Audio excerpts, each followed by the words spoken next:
कहानी है। जिस तरह प्राकृतिक रूप में यहाँ एक के ऊपर दूसरे पत्थर को संतुलित किया गया है, वह अनोखा और अचरज भरा लगता है।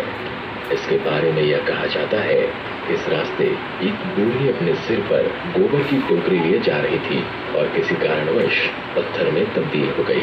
इसी से मिलती जुलती कहानी है यहाँ मौजूद साथ खड़े इन दो पत्थरों की।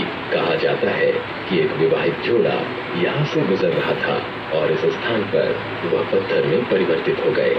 हर दिन हजारों की संख्या में लोग घूमने के उद्देश्य से अपने घरों से निकलते हैं। प्रकृति का करिश्मा कह लीजिए इस गोबर सल्ले को। हम देवगांव से निकल करके गोबर सल्ले आ चुके हैं। यहाँ पर जो आप देखेंगे तो यहाँ पर 3 पत्थर की आकृति कुछ इस तरीके से है। एक पत्थर दूसरे पत्थर के ऊपर कुछ इस तरीके से है कि एक आकृति बनकर आती है, लेकिन इसे किसी इंसान ने नहीं बनाया, इसे प्रकृति ने खुद बनाया है। यहाँ पर कई मान्यताएं हैं और साथ ही यहाँ पर कई कहानी भी इस गोबर सिल्ले से जुड़ी हुई है। और ये भी मान्यता है कि अगर आप एक पत्थर से ऐसे पत्थर को उठाए और उस गोबर सिल्ले के ऊपर से ऐसे जोर से अगर मारे और अगर वो पत्थर उसके पार हो जाए तो इसका मतलब कि आपकी मनोकामना पूर्ण हो सकती है।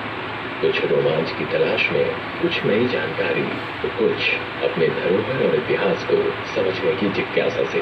पालकोट हमारे इतिहास और धरोहर का वह अभिन्न अंग है जहाँ थोड़े से वक्त में आप यह सब कुछ अनुभव कर सकते हैं। वो कहते हैं ना, life is too short and the world